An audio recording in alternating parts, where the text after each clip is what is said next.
say recently with their music that it kind of needs to be played on TikTok to have that success. Do you think that's the way promotion is going when it comes to artists and their music, trying to get it on TikTok? And do you feel that pressure when it comes to your own music?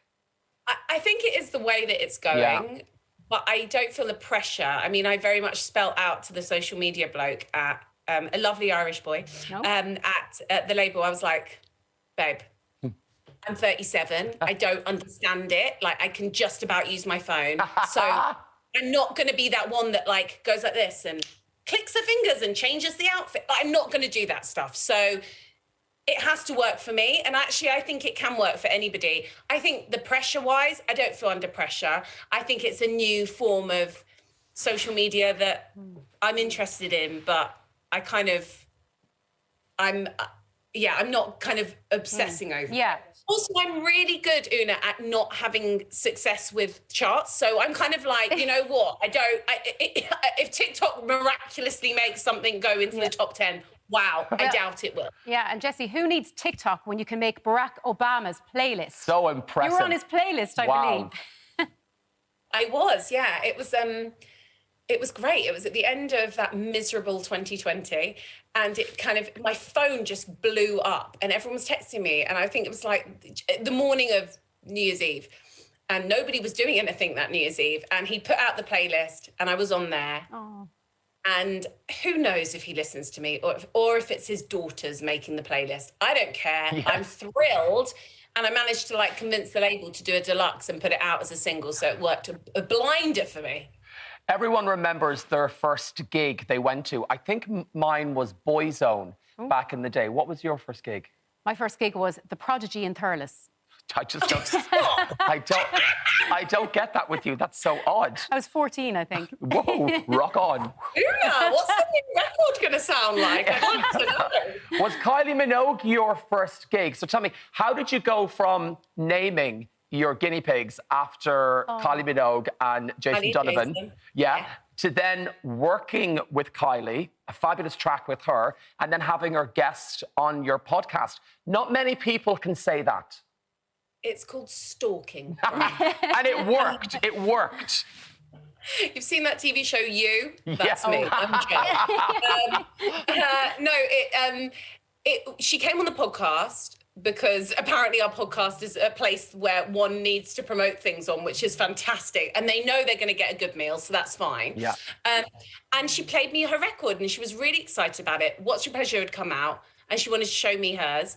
And at the end, I closed the door and I said, hey, we should work together. And she was like, absolutely. And I totally followed up. Una and I have the same manager and he's, you know, tenacious, isn't he? So the next day he was on the blower being like, right, okay.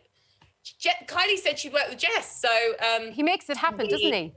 He makes it happen. And she was up for it. And we wrote this disco song together and it was really fun. I have to say, what balls you must have had after that to say to Kylie Minogue on your doorstep, you know, so kind of confidence, let's work together. She's like, let's do it.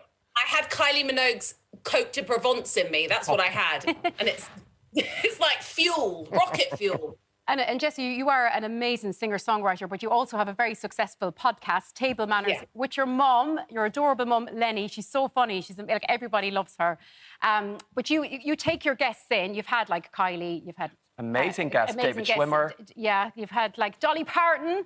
But you bring them into your home, and your mum, she does the cooking, and you settle them down and have a chat. Do you think that relaxing atmosphere is the best way to kind of interview somebody so that literally they just spill the beans? To get all the good stuff out. The juicy goss. It's become, look, my mother begrudgingly does the food and I'm always too busy doing something, but I should cook more and I'm going to try on the next season to cook more. But I do think that they're like, why has my publicist told me to come to a 70-year-old woman's house in Clapham and sit with this other girl and we're going to sit and have a 3-course meal? Like, you have to be up for it. You have to be game. And, but yeah, it's quite disarming, I think. And we chat and my mum gets them really drunk and that's when you get the good stuff. And no, it's really fun. And I wrote a book kind of based on the food memories. And Brian, you were featured in this book. Oh. Because as we both know, because I've already told you the story when we went to a night called Sink the Pink. Yes. I used to serve you burgers at the local burger joint. In Clapham, where I lived for 20 years. And everyone was so thrilled because you've just been on Big Brother, and it was like you'd come in and you were sunshine.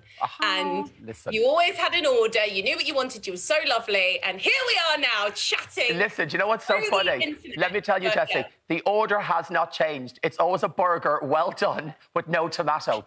That's it. Nothing's changed. Do you, when it comes to the food for Table Manners, the podcast, do you ever get stressed about, or your mum gets stressed about what to make for them? Like, what does Queen Kylie eat? Hang on, Nigella Lawson. Like, what do you... I mean, the stress has to be real, right? It's really stressful, and we fight a lot. And if you listen to the Sir Paul McCartney episode, we actually fight in front of him, and it was really embarrassing. Hence why I'm going to try and do more of the cooking this time, because my mum berates me. And she's 70 and she's got a bad back. And there's me being like, Mum, I feel like the lamb was a bit overdone. And she's like, she says F off. Kylie, we thought she was going to be a kind of white fish, salsa verde kind of gal. So we gave her a bit of halibut. She loved it. Nigella, my brother, made the pudding, and he did 2 of the puddings to make sure that if one was bad, then the other would be okay. It was a custard and blackberry and custard tart, and I ate the whole of the other pudding before she came just to check that it was okay. It is stressful, but also it is supposed to be home cooked food, and I think especially when you have a chef on or a food critic, they don't want you to go pull out all the stops. They just want to eat what you'd serve somebody else and not to do the full kind of master chef moment. Of course. Jessie, sadly, we're out of time. We could talk to you all day. I know, we're out of time. I'd love to sit down at your table and have a chat and, like, have Lennie cook us some food. Una? Yeah. I'll just drink. You guys can eat.